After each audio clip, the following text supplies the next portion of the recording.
మంది భక్తులు ఉన్నారు. అయినా ఇదంతా నిర్మాణం జరిగిందంటే ఎంతో మంది భక్తులు 100 రూపాయలు 1000 రూపాయలు ఎంతో మంది ఇస్తే ఈ దేవాలయము ఈ మఠము నిర్మాణమైంది.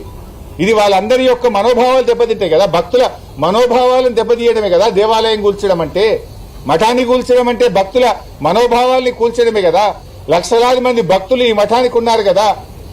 అంటే ఏ మఠమైనా ఏ దేవాలయమైనా కూడా అది హిందూ ధర్మ పరిరక్షణ. నువ్వెట్లా కూలుస్తావు? నీకెవడు హక్కు ఇచ్చాడు? కేసీఆర్ గారేమో అద్భుతంగా యాదాద్రి దేవాలయాన్ని పునర్నిర్మించిండు. ఎన్నో దేవాలయాలు కేసీఆర్ గారు కట్టిండు. చివరికి రేవంత్ రెడ్డి గారు దేవాలయాల్ని కూల్చుతా ఉన్నాడు. ఇండ్లు కూల్చుడు అయిపోయింది, ఇక గుళ్ళు కూల్చడానికి బయలుదేరిండు. హైదరాబాద్ లో హైడ్రా పేరిట పేదల ఇండ్లు కూల్చినావు, నిన్న ఖమ్మంలో ఇల్లు కూల్చినావు, ఇప్పుడు ఇక హైదరాబాద్ నడిబొట్టునే దేవాలయాలు కూల్చడానికి పాల్పడుతున్నావా? ఇక ఇండ్లు అయిపోయినాయి, దేవాలయాల వంట వచ్చినాది నీ పాలనలో. ఇదేనా నువ్వు చేసేది?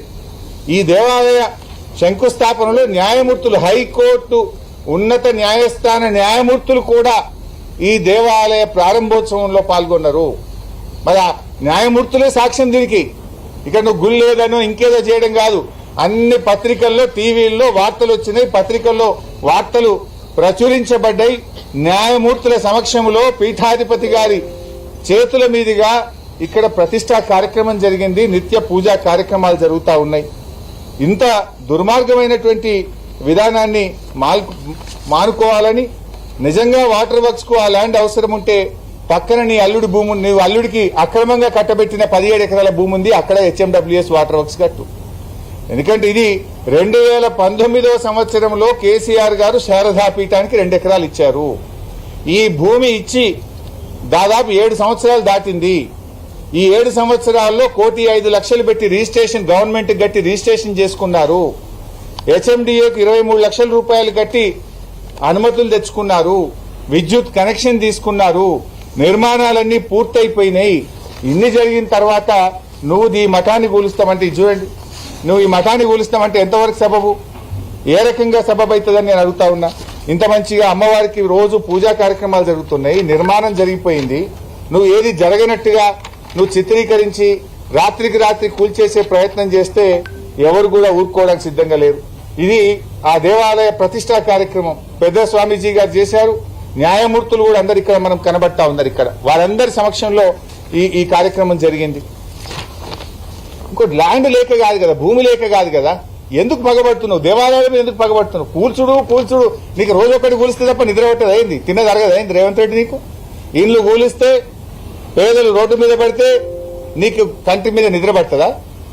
నిన్న ఖమ్మంలో కూలిస్తే బతుకులు 800 మంది జీవితాలు రోడ్డు మీద తెచ్చిన ఇవాళ మళ్ళీ గూడెం పడబడ్డావు. పొద్దుగా లేస్తే కూలగొట్టుడేనా? ఇది ఇన్ఫర్మేషన్ యాక్ట్ లో నేను అడిగింది. నీ అల్లునికి కట్టబెట్టిన కాగితం ఇది. ఇదే సర్వే నంబర్ 2019 239 సర్వే నంబర్లో పక్కనే భాగ్యలక్ష్మి మినరల్స్ పేరు మీద నీ అల్లునికి అక్రమంగా కట్టుబెట్టిన కాగితం ఇది. ఇది నేను నోటి మాట చెప్తలేను, ఆధారాలతో సహా చెప్తున్నా. పక్కన 17 ఎకరాల భూమి, రోడ్ అవతల 17 ఎకరాలు ఉంటది. నువ్వు రోడ్డు అవతలకి 2 ఎకరాలు ఎందుకు ఉంచుకుంటున్నావా? దాన్ని కూల్చేస్తావు.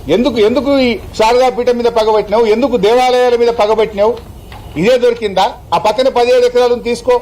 ఇది కూడా అక్రమ మైనింగ్. యాక్చువల్ గా హెచ్ఎండిఏ రూల్స్ కు విరుద్ధంగా నువ్వు ఓఆర్ఆర్ కు కిలోమీటర్ దూరంలో నీ అల్లునికి ఇంత పెద్ద గుట్టలు అప్పచెప్పి కోట్లాది రూపాయల ప్రజాధనం కొల్లగొడతా ఉన్నారు. ఓపెన్ యాక్షన్ పెట్టొచ్చు కదా. ఏ రకంగా నామినేషన్ బేసిస్ లో నీ అల్లునికి 17 ఎకరాలు కట్టబెట్టినావు? అది ప్రజాధనం కాదా? యాక్షన్ పెడితే కోట్ల రూపాయలు ప్రభుత్వానికి ఆదాయం వస్తుండే. యాక్షన్ పెట్టకుండా లోపల కాగితం పెట్టించి 17 ఎకరాలు నీ అల్లునికి ఇచ్చి గుట్టల్ని కొల్లగొడుతున్నావు. ఆ గుట్టలను కంకర చేసి నీ అల్లుడికి చుట్టూ కట్టి అన్ని రియల్ ఎస్టేట్ కంపెనీలు అల్లుని దగ్గరనే కంకర కొనాలని, లేకపోతే నీకు అనుమతులు రావని అక్రమ క్రషర్ పెట్టిస్తావు, అల్లుని కంకర అమిపిస్తావు. ఇదా నువ్వు చేసేది? నీ అల్లుడి మనుషులు. ఇది ప్రభుత్వం, నేను సమాచార హక్కు చట్టం కింద నేను అడుగుతూ ఇచ్చిన సమాధానం. ఇది ప్రజల ముందు పెడుతున్నా. దీనికి సమాధానం చెప్పు. క్యాన్సిల్ చేయి, అక్రమ క్రషర్ ను క్యాన్సిల్ చేయి. ఇప్పుడు ఆల్రెడీ అక్కడ క్రషర్ పెట్టిండ్రు, ఆ మిక్సర్స్ దాన్ని ఏమంటారు, రెడీమిక్స్ ప్లాంట్లు కూడా పెట్టింది. అందులో 2 పెట్టిరట, ఇంకా 3 పెట్టారట, 5 మిక్సర్లు పెట్టారట. ఇక రెడీ మిక్సర్లు పెట్టి అల్లుడి వ్యాపారం చేయిస్తావు. నీ అల్లుడి వ్యాపారం కోసం దేవాలయం కూలుస్తావా? నీ అల్లుడి కోసం పీఠాన్ని కూలుస్తావా?